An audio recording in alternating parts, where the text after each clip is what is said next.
നമ്മുടെ ഡൗൺലോഡ് വരികയാണെന്നെങ്കിൽ ആ സ്റ്റോറിൽ നിന്നൊക്കെ ആര് പർച്ചേസ് ചെയ്താലും അതിന്റെ പ്രോഫിറ്റ്, അതായത് 20% to 50% വരെയുള്ള പ്രോഫിറ്റ് നമ്മുടെ അക്കൗണ്ടിലോട്ട് വരും എന്നുള്ളതാണ്. അതാണ് ജനറേഷൻ ബോണസ് കൊണ്ടും.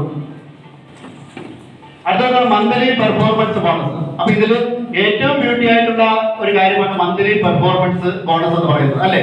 നമ്മളെല്ലാവരും ആഗ്രഹിക്കുന്നത്, നമ്മളൊരു സർക്കാർ ജോലിയോ മറ്റെന്തെങ്കിലുമൊക്കെ ആഗ്രഹിക്കുന്നവരെന്താണ്, മന്ത്ലി ഒരു വരുമാനം കിട്ടുവാൻ വേണ്ടിയാണ് നമ്മൾ ആഗ്രഹിക്കുന്നത്. അപ്പൊ നമുക്ക് ഇതിലും നമുക്ക് മൂന്നാമത്തെ റാങ്കിൽ എത്തുമ്പോൾ നമുക്ക് ഒരു 10,000-നും 20,000-നും ഇടയ്ക്കുള്ള ഒരു എമൗണ്ട് മന്ത്ലി പെർഫോമൻസ് ബോണസ് ആയി നമ്മുടെ കമ്പനി തരുമെന്നുള്ളത്. അതായത് സെയിൽസ് ഡെവലപ്മെന്റ് മാനേജർ എന്ന് പറയുന്ന റാങ്കിൽ എത്തുമ്പോഴാണ് നമുക്ക് ഈ മന്ത്ലി പെർഫോമൻസ് ബോണസിന് അർഹരാവുന്നത്. അതുപോലെ തന്നെ അറിയാം, നമ്മുടെ ഈ ഒരു മൂന്നാമത്തെ റാങ്കായ സെയിൽസ് മാനേജർ റാങ്കിൽ എത്തുമ്പോൾ നമുക്ക് എല്ലാവർക്കും അറിയാം, നമുക്ക് എല്ലാവരും ഇതൊരു ഏജ് കഴിയുമ്പോൾ നമുക്ക് എന്താണ് ഒരു അസുഖങ്ങളൊക്കെ വരുന്ന ഒരു അവസ്ഥയിലോട്ടാണ് പോയിക്കൊണ്ടിരിക്കുന്നത്, അല്ലെ? അപ്പൊ നമ്മുടെ കമ്പനി മൂന്നാമത്തെ റാങ്ക് കഴിയുമ്പോൾ നമുക്ക് ഒരു ഹെൽത്ത് ഇൻഷുറൻസ് പാക്കേജ് കൂടി നമുക്ക്